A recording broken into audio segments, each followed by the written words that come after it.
7 сезона Сеха.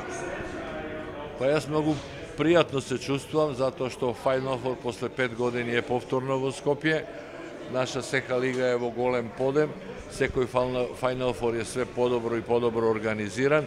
Оваа наша манифестација од аспект на организација па до некаде и од квалитет на екипи кои настапуваат е равна на Final Four во Келн. А Келн е нешто врно што постои во европски, во светски ракови. Гледаме напредок секоја година, како ќе изгледа следната година на Сеха? Па ние сакаме секоја година да лигата биде и поквалитетна и подобро организирана.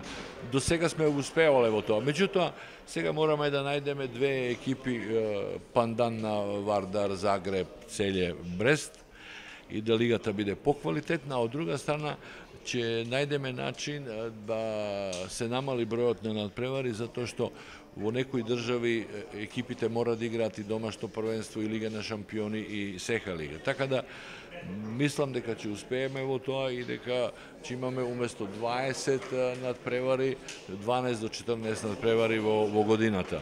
Со поквалитетни екипи, а со помал број надпревари. Тоа ни е таргет за идната година.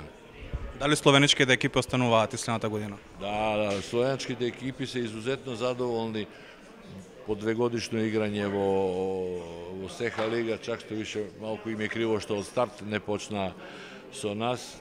Тие продолжуваат, задоволни се и тука немаме никакви дилеми и промени што се однесува до словеничките екипи. Што да очекуваме во финалето? Во финалето мојот и ваш Вардар ќе победи и по четврти пат ќе биде победник на Сеха лига.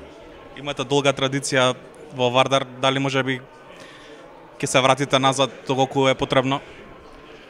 Па јас бев 31 година председател и спонзор на Вардар и мислам дека све треба да се има свој почеток и свој крај. Јас сум задоволен што крајот го проценив во прав момент, а уште сум позадоволен што јас барав спонзор уместо мене кој ќе ме наследи да направи појак Вардар. Лесно ми беше да се трнам, а да Вардар иде у некои непознатици.